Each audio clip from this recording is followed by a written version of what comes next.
Muy buenos días, queridos oyentes. Bienvenidos un día más a Radio Libertad Constituyente. Soy Juan Manuel Pena. Hoy es viernes 26 de mayo y con nosotros se encuentra hoy en día un colaborador nuestro, un repúblico de México, Fernando Ballester. Muy buenos días, Fernando. Buenos días. A través de Skype tenemos a nuestro economista y amigo, don Roberto Centeno. Muy buenos días, don Roberto.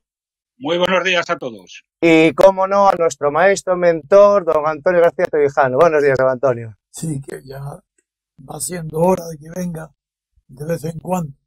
Hoy me encuentro mejor, pero ya notaréis en la voz que tengo poca fuerza, porque el desgaste que he tenido ha sido grande, pero me estoy recuperando muy bien. No hay ninguna anomalía en mi recuperación. Solamente yo lo noto en la debilidad de la voz. Bien, el programa de hoy, de momento ya sabéis que voy a intervenir los viernes y luego sábado y domingo contestando preguntas. El programa de hoy está dominado por una situación anómala, importante, trascendente, de carácter nacional y por las noticias que nos llegan estos días del viaje extraordinario que ha realizado el presidente Trump de Estados Unidos para visitar los 3 centros de las religiones monoteístas del Mediterráneo y su visita a Bruselas. El primer asunto y el más importante es el de España. Importante para nosotros, naturalmente. Esto le importa bastante menos a Trump, pero bastante les preocupa a Europa. El asunto de la crisis de España como identidad, como nación histórica. Se llama crisis no porque geográficamente, históricamente o culturalmente esté en crisis la idea o la nación de España, sino porque los protagonistas de las noticias españolas, es decir, la clase política y periodística, pero sobre todo la clase política, ha tenido la ocurrencia de distinguirse de Franco en todo aquello que le podía dar rentabilidades políticas o populares. Y la manera mejor de distinguirse de Franco no es teniendo en España una libertad, reconociendo, otorgando, dando, admitiendo en España unas libertades políticas que no tuvo Franco, que no tuvo España bajo Franco. No, distinguirse de Franco es negar la existencia de España, puesto que Franco era un patriota exagerado y defendía la unidad de España. Hoy llevar la contraria a Franco es no creer que España sea una unidad, ni territorial, ni histórica, ni política, ni moral, ni cultural. España es un conjunto de naciones. Por eso Sánchez, el recién renovado, porque ha sido vuelto a elegir secretario general del PSOE, dice El País que asume la España plurinacional en su proyecto. Plurinacional, España compuesta de varias naciones. Y esta noticia es la que domina todo el programa. Empecemos pues con ella. Pero antes de empezar esta noticia me gustaría dar la palabra por deferencia y educación a nuestro invitado, que hoy conocerá también nuestra sede y almorzará aquí conmigo, Fernando Ballester, que de México, aunque ya vino una profesora de instituto llamada, no me acuerdo el nombre exactamente, pero el apellido sí que era muy parecido al de Jores, pues es el segundo mexicano que nos visita como miembro del MCRC. Le doy la palabra a Fernando para que se presente, os diga y por qué razón está con nosotros y una primerísima visión muy corta de cómo está la situación en México. Fernando, si Muchas quieres, gracias. tienes la palabra.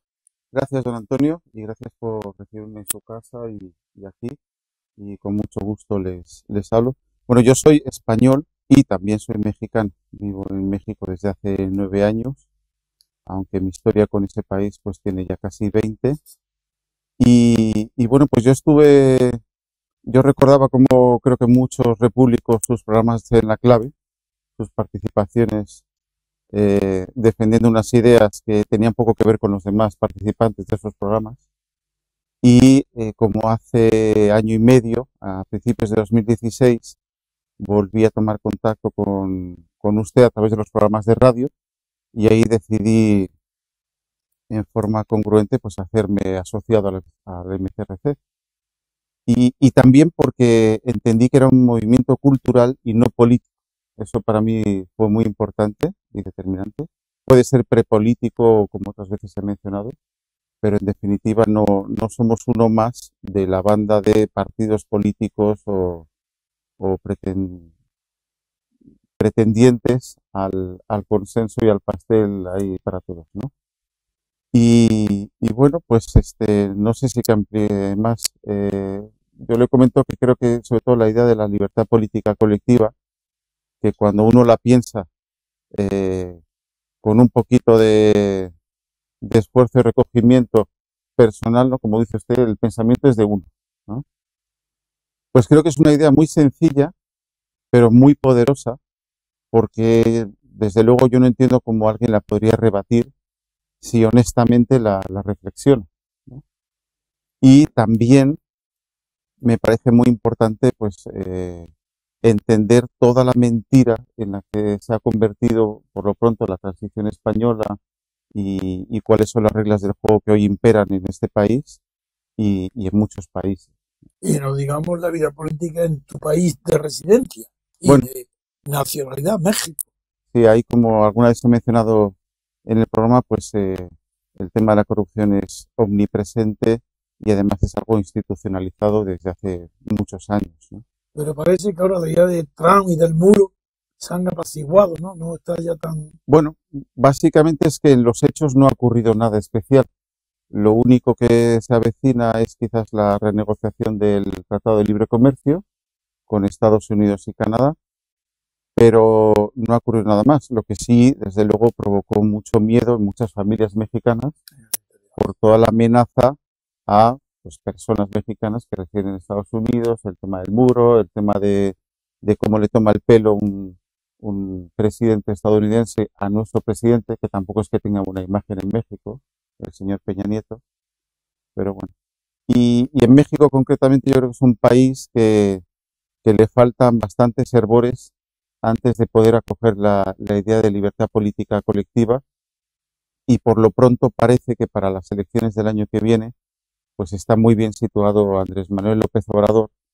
La gente sigue pensando que hay un gurú o un salvador que desde la regeneración va a cambiar las cosas. Lo extraño que procede del PRI. Bueno, como casi todos o todos los políticos que hay en México. Claro. El PRI hasta hace unos 20 años era partido único prácticamente en el poder y bueno, pues surgió el PAN y luego fueron surgiendo otros partidos, pero todo prácticamente ha salido del PRI, que ha sido la historia política de México durante casi todo el siglo XX. Muy bien. Pues nada, bienvenido a España, bienvenido a tu casa y desde luego vas a tener unas posiciones muy activas en el MCRC en México, junto con tus compañeros y de otros países de América, donde está más desarrollado que en México. Gracias. Podemos parar un segundo de pausa musical y enseguida Antonio, pasamos a al primer perdón, Antonio, comentario crítico que va a ser el tema. Quisiera, antes de interrumpir, si te parece, saludar a Fernando Ballesteros, decirle que yo tuve... Ballester, perdón. Fernando, tuve en el pasado una relación enorme con México cuando yo era consejero delegado de Cansa. Tuve la relación precisamente con una persona mítica en México, el licenciado Jorge Díaz Serrano, que era el presidente de Pemex, uno de los grandes presidentes que ha tenido Pemex, y llegamos al acuerdo de que ellos participaran precisamente, le vendimos la parte que nosotros teníamos en la refinería en la refinería de Somorrostro en Bilbao. Y la verdad es que las relaciones con México fueron excelentes. Y me decía Jorge Díaz Serrano una cosa que a mí me hacía mucha gracia.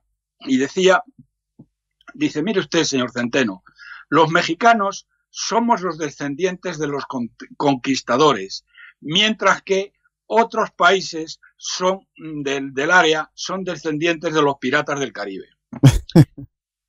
Y bueno, pues nada más decirle que mi cariño por México es infinito. Siento que desde entonces solamente he vuelto en alguna ocasión en plan turista a Cancún, pero nada más. Así que bienvenido. Muchas gracias. Muchas gracias. Muy bien, queridos amigos, pues como dijo don Antonio, vamos a hacer una pequeña pausa y ahora mismito volvemos.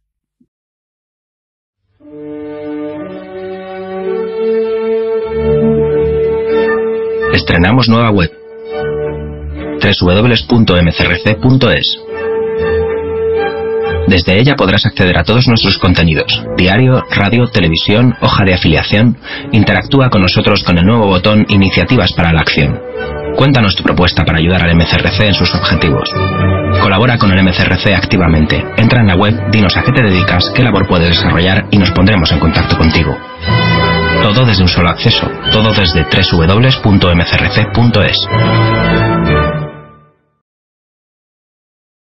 Muy bien, queridos oyentes, ya estamos de vuelta. Tiene la palabra don Antonio. La primera noticia que queremos comentar, razonar, informar y criticar es la referente a Cataluña, al separatismo catalán, a Puigdemont en Madrid o en otras regiones, a la actitud de Sánchez cuando vuelve a ganar la posición de secretario o el puesto de secretario general del PSOE.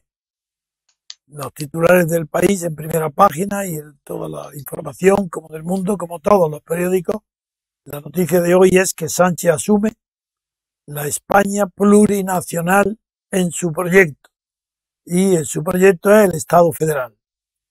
Veamos.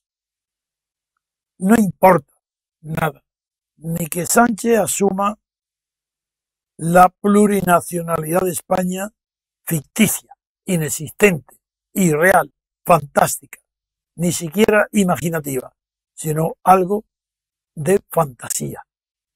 Eso no importa. Tampoco importa la realidad social de las encuestas de unos partidarios de que España es una, otros de que Cataluña es distinto, que eso importa poco. Lo que importa en España es que las leyes no se aplican. Pero eso en España me refiero a Madrid, al gobierno de Madrid, a Rajoy y al rey. No aplican las leyes que les dan el poder, que les dan el estatuto, le dan la posición que tienen de mando, pero eso no lo aplican. Es como si fuera un sueño, no hay mando alguno y se permite todo.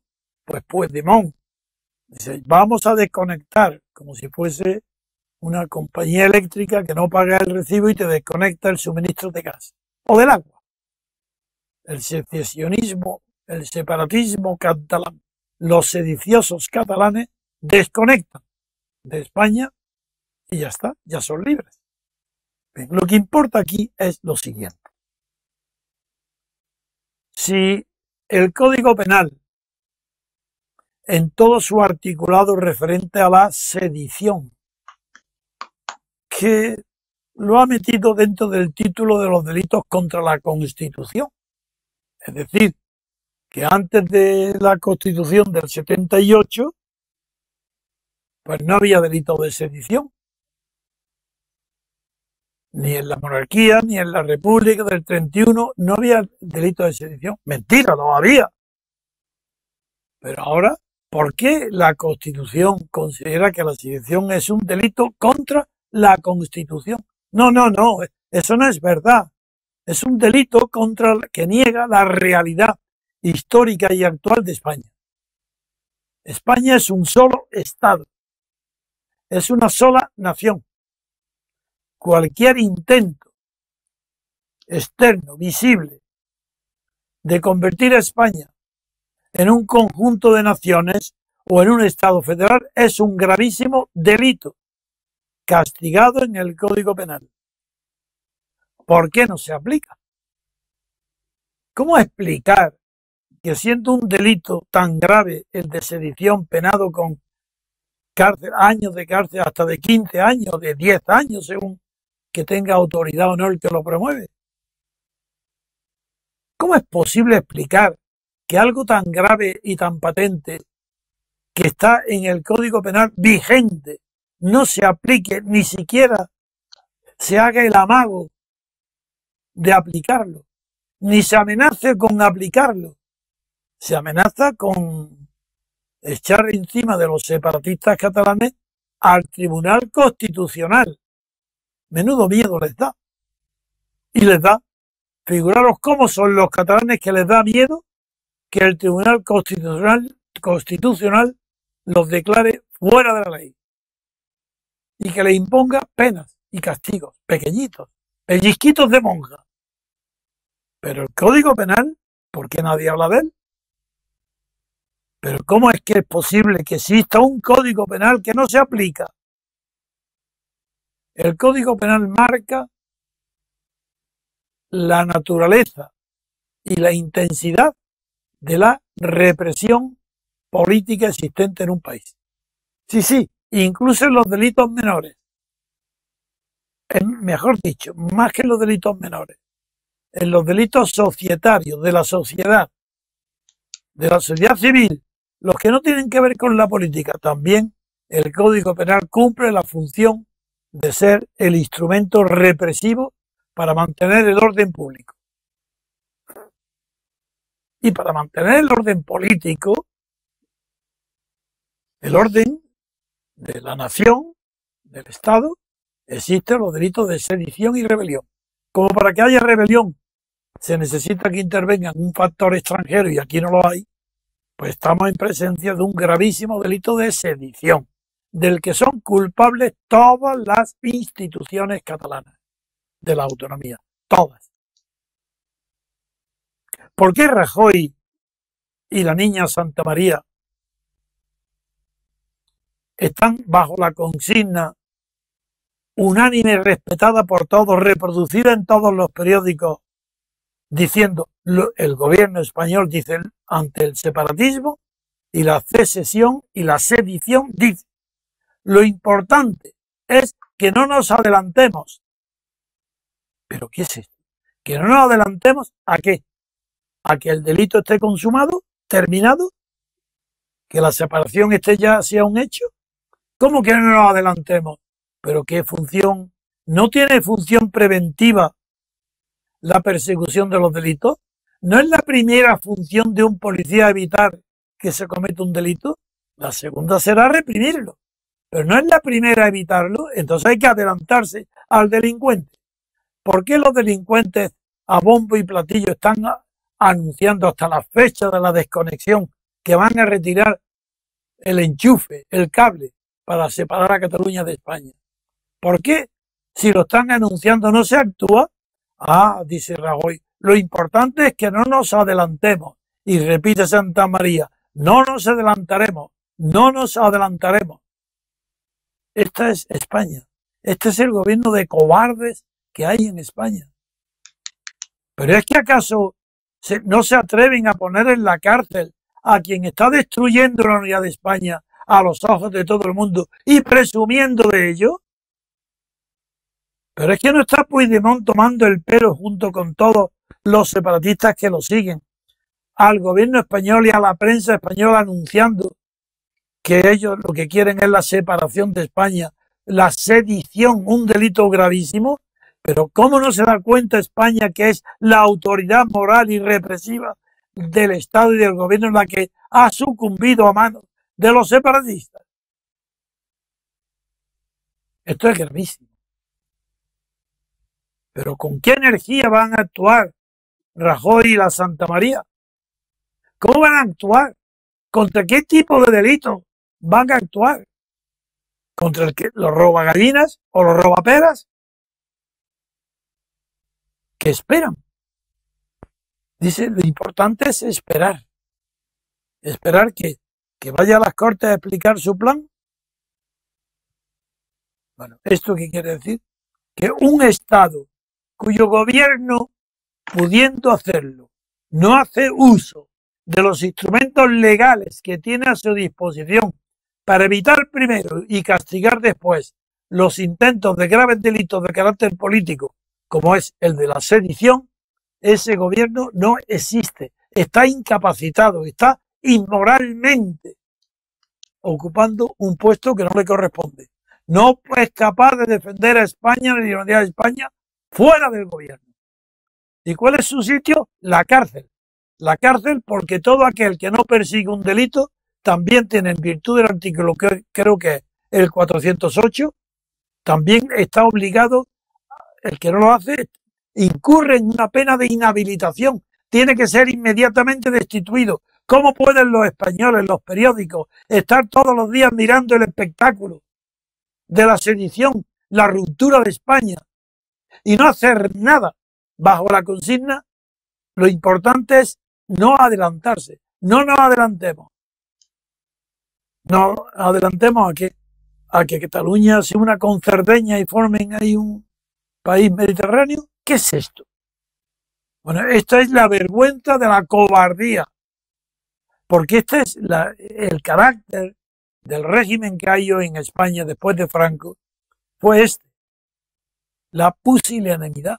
Aquí nada es blanco ni negro. Y aunque sea todo gris, ni siquiera se puede decir que es gris.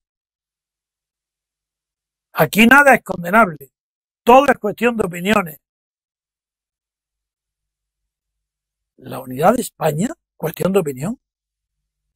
Aquí la historia no ha determinado nada, ni la geografía, nada. Todo es cuestión de opinión. Esa es la socialdemocracia. Unos opinan que España es un conjunto de naciones, es plurinacional. ¿Y por qué? Si es plurinacional, es pluriestatal, y por eso naturalmente dicen Estado federal. Pero ¿qué les importa a ellos, a estos jugadores de palabras, que sin expresión de conceptos? ¿Qué les importa que para que haya un pluriestado tiene que haber una plurinación separada en su historia y con unos antecedentes que justifiquen unas realidades materiales que en España no existen separadamente? Esto va a terminar muy mal. Pero no porque fracasen los catalanes, eso es imposible. Hablo de los catalanes separatistas. Eso es imposible que salga bien. No tienen fuerza material para hacerlo. No tienen ejército ni fuerzas armadas capaz de declarar la guerra, una guerra civil, pero no al resto de España, dentro de Cataluña. Guerra civil entre catalanes. ¿Pero qué están diciendo? ¿Pero cómo se atreven a poner al borde de una situación de suicida y que el gobierno central no haga nada? Diciendo que hay que esperar. ¿Esperar a qué? No nos adelantemos. Para cogerlos como con las manos en la masa, pero eso ya la tienen, ya la están. Este es el preámbulo de una serie de intervenciones que tendremos, porque esto no puede continuar de esta manera.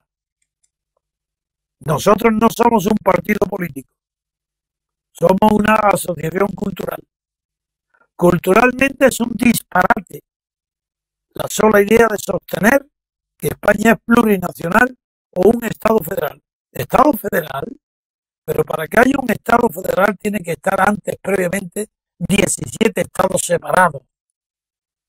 Esas 17 autonomías españolas, para que fueran federales, tenían que existir un Estado separado y unirse después mediante un pacto que se llama feudo, porque se pone fe, se pone fiducia, confianza en esa unión.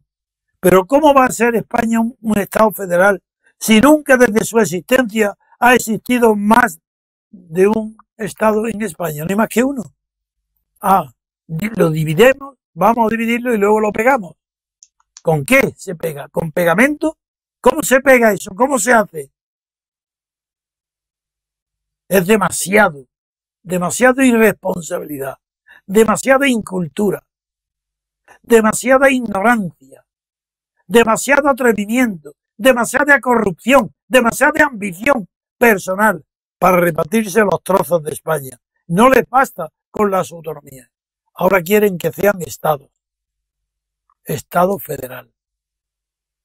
Si el Estado federal es una unión, nunca una división. En fin, no quiero distraer más tiempo de un problema sencillo, nada más que decir que un país, un Estado que no se defienda a sí mismo contra el peligro de disolución y desintegración que está dentro, no asomado, sino desplegando toda su fuerza con sus velas hinchadas, desafiando a todo el resto de los españoles, es un Estado que ya no existe. Aquí no existe más que la ausencia de valores.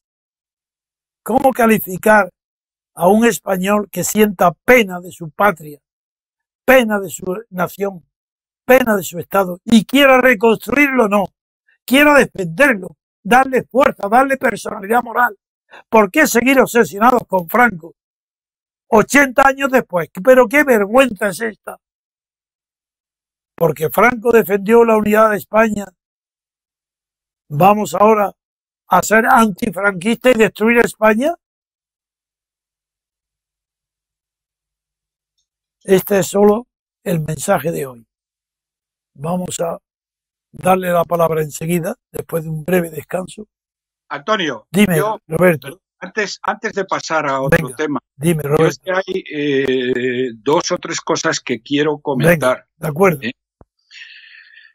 Mire, el grado de ignorancia de nuestra clase política, en particular de la izquierda, porque el grado de ignorancia del señor Sánchez es superior incluso en gran medida al del indigente mental Rodríguez Zapatero, que ya veremos cuántas socialistas votan a Sánchez, porque no nos confundamos que quienes han elegido a Sánchez, aproximadamente la mitad, no más de la mitad de los militantes. ¿Perdón? Militantes, no votantes. No votantes. Son los más radicalizados, pero los votantes del Partido Socialista no están tan radicalizados y ya desde aquí auguro un desastre electoral para el señor Sánchez. Pero bien, dicho esto, este ignorante y todos sus secuaces hablan del Estado federal. Bien, yo diría, bueno, ojalá fuéramos un Estado federal. Estos analfabetos no saben que en un Estado federal, caso de Estados Unidos, caso de Alemania, caso de Canadá, etcétera, el gasto público no centralizado, es decir, el gasto que realizan las partes, los Länder en Alemania, los estados en Estados Unidos, son es 1/3 aproximadamente del gasto total. Es decir, 1/3 del gasto público lo realizan los estados o las partes y los 2/3 lo realiza el gobierno central. ¿Y qué tenemos en la España de las autonomías? En la España de las autonomías es justo lo contrario. Los 2/3 del gasto lo realizan las partes, es decir, las autonomías, y el 1/3 lo realiza el Estado federal. Dicho en otras palabras, si España se convirtiera el día de mañana en un Estado federal, las autonomías tendrían que devolver aproximadamente la mitad de las competencias que tienen adjudicadas. Y otra cosa muy importante, de acuerdo con el Tribunal Constitucional, que manda narices, las autonomías no tienen por qué tener ningún tipo de control.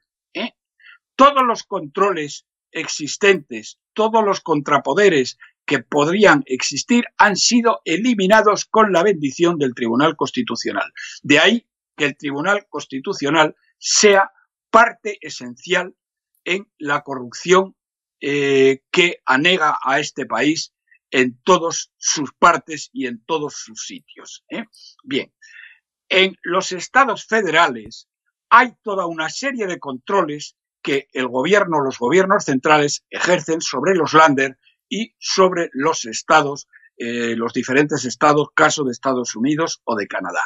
Por lo tanto, si fuera un estado federal, pedazo de inútiles, pedazo de ignorantes, pedazo de ignorante de señor Sánchez, las autonomías tendrían que devolver al Estado central más o menos la mitad de lo que en este momento tienen y pasarían a tener controles por parte del Estado central. No tienen ni idea de lo que hablan. Roberto, Segunda cosa, el señor Rajoy no solamente ha sido un cobarde, no solamente ha sido un felón, igual que el rey, que no ha cumplido la única obligación que tiene de mediar y solucionar los conflictos entre las partes, entre las autonomías, no lo ha hecho el padre de y este niño que es un cobarde, como se demostró, lo ha demostrado en todas las ocasiones que ha tenido en Cataluña. Bien, ha hecho algo muchísimo peor. Miren ustedes, Cataluña y el resto y aproximadamente los 2/3 de las autonomías a principios del año 2012 estaban quebradas. Montoro había dicho y Rajoy había dicho que a todas aquellas autonomías que no cumplieran los objetivos de déficit les iba a enviar los hombres de negro, es decir, los iba a intervenir.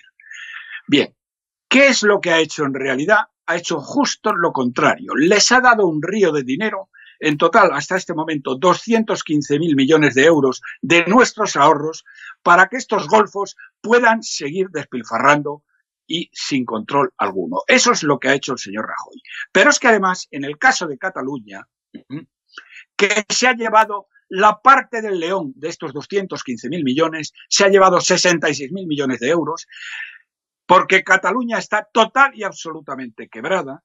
Rajoy le ha dado el dinero para financiar la sedición y le ha permitido la utilización de edificios públicos para que tuviera lugar en ellos todos los preparativos de la sedición. Ya me dirás, Antonio, tú que conoces mucho mejor que yo, que no las conozco, las leyes, ¿a qué corresponde esto? Si esto no es alta traición, yo no sé lo que puede ser alta traición. Yo quería comentar... Hoy no solamente es un cobarde, es un traidor. Que quería...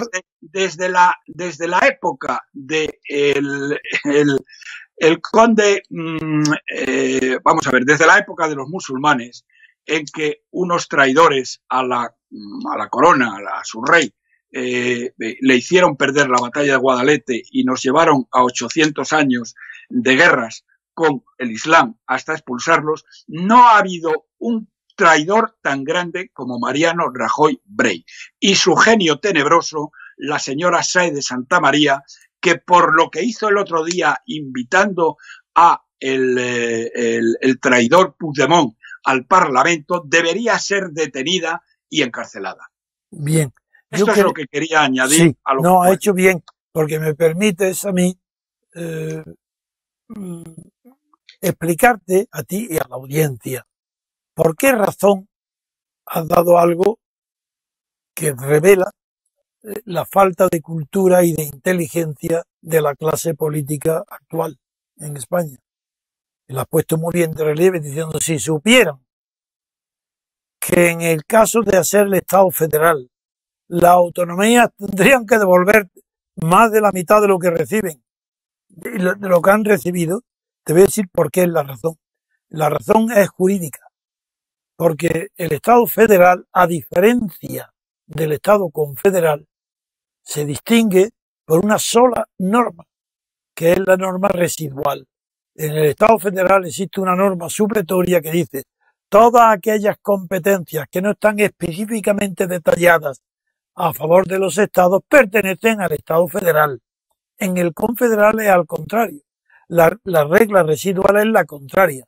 Todo lo que no está especificado en una constitución confederal, pertenece a los Estados confederados. Bien, como el progreso económico, técnico, industrial actual proviene de los dos últimos siglos, quiere decir que prácticamente la totalidad de las leyes que han sido promulgadas en el mundo entero, sobre todo en los países desarrollados, para adaptar las legislaciones a las condiciones tecnológicas de los nuevos usos fabriles, mercantiles y comerciales, pertenecen al ámbito federal.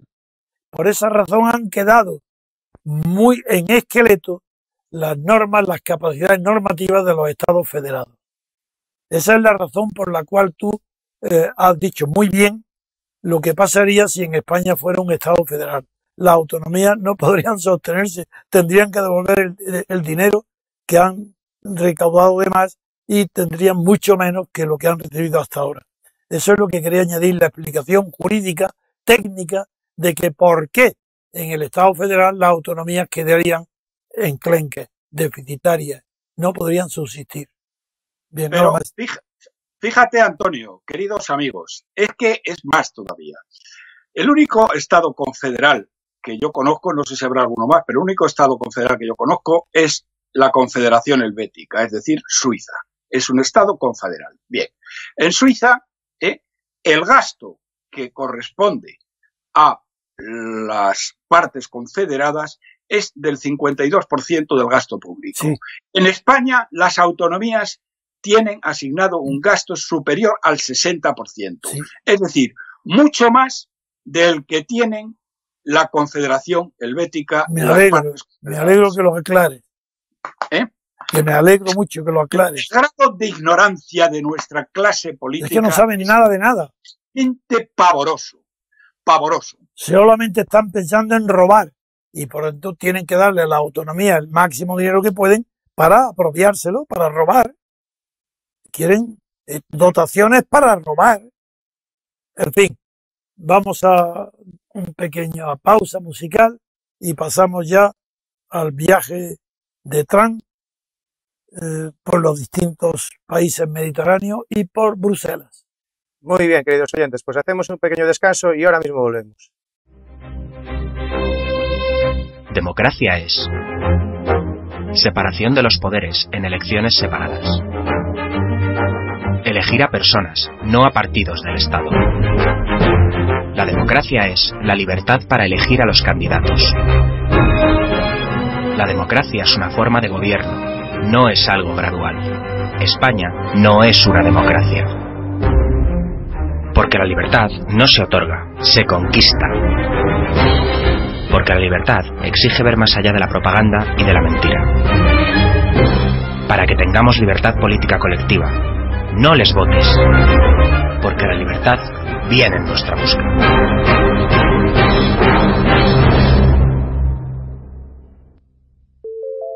Movimiento Ciudadano hacia la República Constitucional.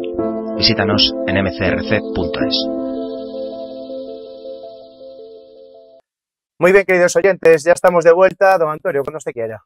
Bien, el último tramo va a tener, le pido que me haga ese favor, va a tener el peso Roberto. El último tramo va a ser el comentario. Espero que, aunque Roberto tendrá siempre a conservar un resto de esperanza sobre Trump, yo me lo reservo y por tanto de adelanto que ya no pensaré como antes igual que Roberto.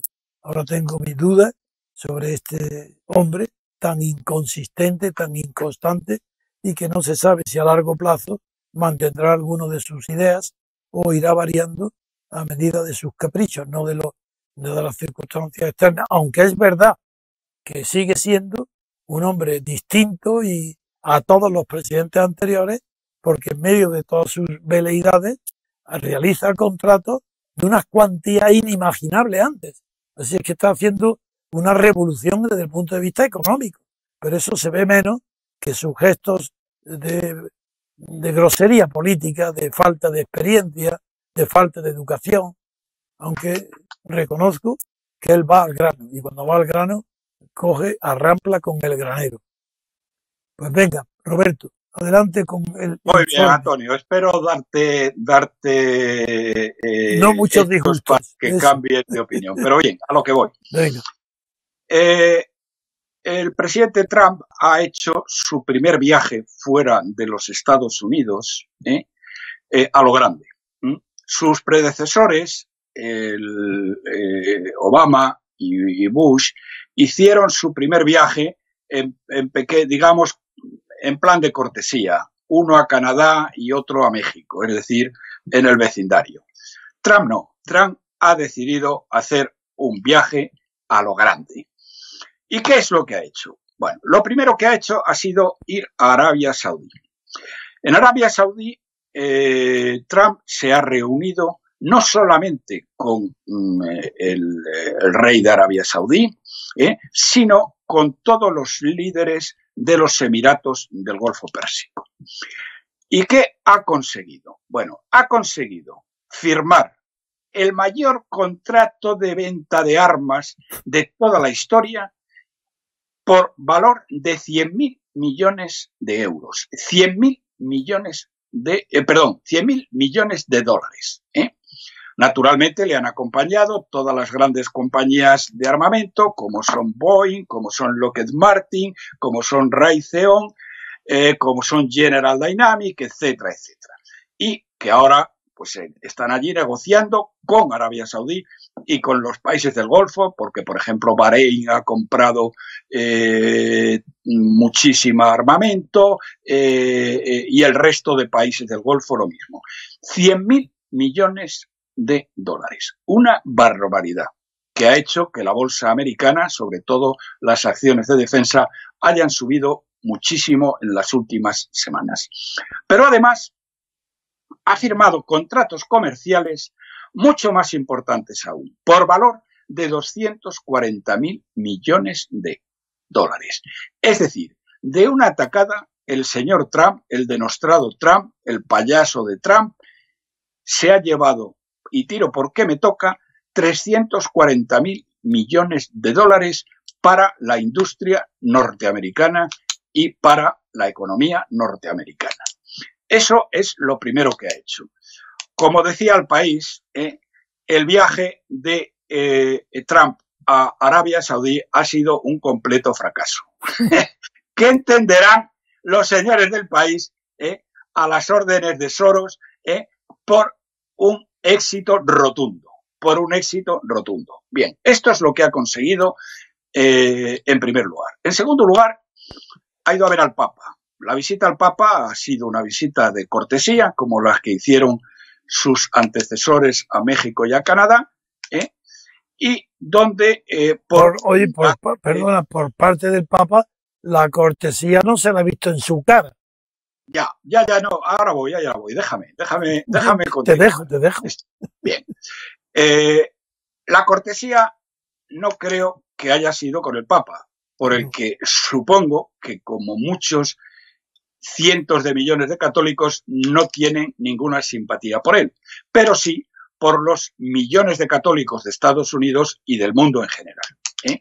Y entonces ha ido a visitarle. Y este señor, que dicen que es papa, yo no estoy muy seguro. ¿Tú estás seguro de que sea papa este señor tan mal encarado? Y con cara, que está con cara de cabreado siempre. No tiene tradición. Bueno, bien. Este señor, quiero decir que no tiene tradición papal. ¿Qué es lo que le ha dicho a Trump? Que está muy mal eso de querer aniquilar, exterminar a las buenas gentes del ISIS. Los mismos que están crucificando, que están martirizando, que están asesinando. Hoy han asesinado a 23 coptos egipcios. Que eso está muy mal, el querer exterminar a esta gente. Que lo ha dicho, que eso es un pecado, lo ha dicho, ¿no? Sí, no, que él tiene que luchar por la paz, no por el exterminio. ¿Qué te parece lo que le ha dicho el Papa? Bueno, entiendo que a Trump esto, él ha puesto cara de póker y le ha entrado por un oído y le ha salido por el otro. Pero que sepan los católicos cómo el Papa, o el que dice que es Papa, que yo no estoy muy seguro, está defendiendo a los asesinos de católicos que están asesinando católicos a mansalva, porque al parecer al Papa Paco le interesa mucho más que hacer mártires que defender la vida de los católicos en las áreas dominadas por el ISIS, que ve muy mal y le ha reñido a Trump por querer exterminarlos. Pero el copto es un católico, que los coptos son cristianos. Son cristianos, sí. Y ahí mira el Papa, la réplica que le dan al Papa ahí. Le parece muy mal, Hombre, en esto, ¿sabes a quién se asemeja muchísimo? A Pablo Iglesias. Que cuando hay un atentado, Pablo Iglesias... y en la cara se parecen también. El Papa, la cara alargada, y Pablo Iglesias, la cara redonda. Pero en cambio, Pablo Iglesias tiene el apellido de la Iglesia y el Papa tiene toda la cara y los dichos de un argentino. Muy mal el que cuando hay un atentado se persiga a los asesinos, sí. Porque como dice siempre, no es la hora de la venganza. Entonces, la hora de la venganza, ¿cuándo es, chavalote? Bien. Chavalote. Y luego Bruselas. Venga, vamos con Bruselas. Llega a Bruselas y como es un patán, el señor Trump, resulta que le invitan a... Siento mucho que no esté hoy con nosotros Papi, que como está allí lo conoce. Pues la semana que viene lo hablará. Bien. Los capitostes de la OTAN se han montado una sede de nueva. Es la inauguración. Era la inauguración de la nueva sede. De la nueva sede. Una sede tan lujosa que deja al Pentágono como unas instalaciones más bien modestas, tirando a pobretonas. Sí. Que las ha pagado, que el 70% de la fiesta esa la han pagado los Estados Unidos. Ahora bien, los líderes europeos, empezando por la señora Merkel, que son gente muy educada, que sabe comportarse, no como Trump, que es un auténtico payaso, que no tiene educación, etcétera, han tenido la deferencia de colocar un monolito que les ha costado 40 euros en conmemoración de las víctimas del 11S. Y delante de ese monolito, el patán de Trump, en lugar de agradecerles el monolito, les ha dicho que vaya como se habían montado, con el dinero de Estados Unidos. Y que paguen. Y que esto se había acabado. Que cada uno pone su parte. Que paguen. Y que paguen. Fíjense las cifras, porque las cifras es que son absolutamente impresionantes. Los Estados Unidos están financiando el 70% del presupuesto de la OTAN, que es un presupuesto de 608.000 millones de dólares. Bien, si Estados Unidos, que es lo que ha dicho Trump que va a hacer, se limitara a pagar su parte, resulta que el resto de los estados miembros, tendría que poner más de 200.000 millones de dólares anuales. Sí. Es decir, que cada mes los contribuyentes norteamericanos están pagando a países pobres como Alemania, que tiene un excedente comercial con Estados Unidos impresionante, países pobres como Holanda, países pobres como Austria, países pobres como Francia, etcétera, están pagándole los contribuyentes norteamericanos, les están pagando entre 15 y 20.000 millones de dólares mensuales cada mes para que se diviertan con su invento de la OTAN, que es absolutamente innecesario, tal y como estaba concebida, para defenderse de Rusia, porque Rusia ya no constituye ninguna amenaza. Por eso tenía razón cuando dijo que al tomar, fue elegido presidente, dijo que la OTAN era obsoleta. No solo era verdad, sino que yo mismo, y lo digo, en el año 70, 80, cuando se hizo en el referéndum, o el 82, el referéndum sobre la OTAN era ya obsoleta, porque entonces ya la Guerra Fría, todas las personas que observábamos el mundo internacional, sabíamos que había terminado, que la Guerra Fría ya era una inercia de gasto que iba a acabar enseguida como sucedió. Eso se sabía cuando en España celebró el referéndum de la OTAN. Antonio, es Dime. que esto cuesta 600.000 millones de dólares al año. Sí. ¿Tú sabes lo que es esa cantidad? Figúrate. Eso es más de la mitad del PIB de España para defendernos de Rusia. Sí, exactamente. Narices, Vaya peligro. Y se han montado unas oficinas palacio absolutamente lujosas en Bruselas que Trump se ha quedado estupefacto. No digo nada, el secretario de Defensa que estaba con él, que se habrá dicho por dentro, pero bueno, estos hijos de su madre con su dinero, con el dinero de Estados Unidos hacen palacio en Bruselas. Efectivamente. Ante el peligro soviético representado por Putin, que es la renovación o la encarnación de Stalin. Y así está el mundo, y así están los periódicos, y así está Europa entera apoyando. Es que no acaba aquí la cosa.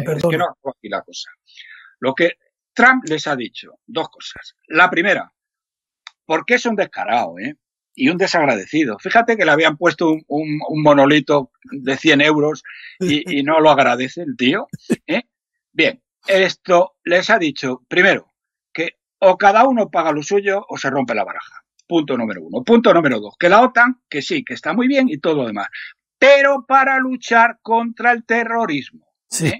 Para luchar contra el terrorismo. ¿Y sabes lo que le ha contestado Stoltenberg, que es el nuevo secretario general de la OTAN, que es otro valet de chambre de más categoría? Ese no vale nada. Yo lo sigo leyendo y sus discursos son muy malos. Que no vale nada. No, que lo que ha dicho, que sí, que están de acuerdo en luchar contra el terrorismo, el yihadismo, pero de implicar fuerzas terrestres en el combate contra el ISIS, nada de nada. Claro. Entonces, vamos a ver, somerluzo, me refiero al Stoltenberg. Sí. Si no implicas fuerzas terrestres en el combate para acabar con el ISIS, ¿cómo acabas con ellos, o imbécil? Sí. Explícamelo. ¿Qué vas a hacer? ¿Vas a lanzar octavillas en los territorios ocupados por el ISIS, diciéndoles que no sean malos y que no maten a niños en los próximos atentados? ¿Tú concibes un despropósito mayor a este? Y luego, claro, dentro de no sé cuánto tiempo, el señor Trump dirá que se ha acabado la broma y que ellos dejan de pagar la parte que no les corresponde. Y dirán que qué horror, más horrible. Sí. ¿Tú entiendes que los líderes de la Unión Europea sean tan auténticamente miserables como el caso de Alemania? Sí, que mira, es un país rico hay y que quiere poner la parte que le toca. No digo España, que es el país Roberto, hay dos causas muy profundas, muy lejanas, muy influyentes que explican esta cobardía, esta inconsecuencia de los líderes europeos. La primera es que Europa no ganó guerra alguna contra Hitler ni Mussolini, sino que fueron los americanos. Primera causa. La segunda. Ahí tenemos que decir, fueron los rusos, fundamentalmente. Pues digo, pero los americanos, los rusos fue la parte oriental. Bueno, pero yo ni entro, es que para mí no necesito acudir, porque ya lo he hablado otras veces, la importancia que tuvo el combate ruso contra el nazismo. Pero me basta con decir, mira, primero esto, ellos no ganaron. Y segundo, sin ejército, sin gastos de defensa, durante muchos años Alemania y Japón reconstruyeron su industria, gracias a Estados Unidos, que mantenía la presencia militar. Es decir, que es que los que pierden la guerra ganan la paz. Alemania y Japón, y también Italia, en la parte primera que le tocó. Los perdedores de la guerra son los ganadores de la paz, de la reconstrucción económica, del bienestar económico. Durante muchos años, Japón y Alemania hoy han sido los modelos a imitar. ¿Pero imitar de qué?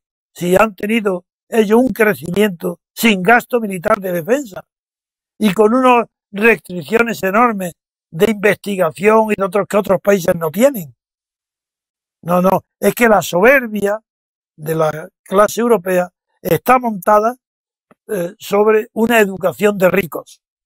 Son niños ricos, alumnos ricos, de padres ricos, y se han olvidado que esos padres ricos que le daban el lujo a esos niños era Estados Unidos. Estados Unidos han sido los padres ricos de la Europa pobre y derrotada desde la Guerra Mundial. Eso explica la soberbia, el engreimiento, el desconocimiento de lo que representa Trump. Eso quería decir, Roberto. Bueno, pues esto es lo que ha habido. Yo, fíjate, si a los 100.000 millones de dólares de contratos de defensa que ha hecho en Arabia Saudí y los países del Golfo, los 240.000 millones de contratos comerciales, le une un ahorro de 200.000 millones de dólares en la financiación de la OTAN. Bueno, el viaje de Trump ya me dirás en lo que se convierte. Como dice El País, un viaje desastroso, porque Trump no está preparado para negociar fuera de los Estados Unidos, porque es un ignorante. Eso sí. Sí. Que esto es lo que hay. Yo nada más quiero decir una cosa referente ya a la economía española, para que no les engañe. Mire, y termino. El gobierno de España está sacando pecho por dos razones. Primero, porque estamos creciendo al 3% y porque las exportaciones han crecido un 14%. Sí. En el primer trimestre. Sí. Por lo tanto, somos la pera limonera. ¿Y por qué dice de las inversiones? Que dice otro titular. Sí. Las inversiones... ¿Qué pasa con eso?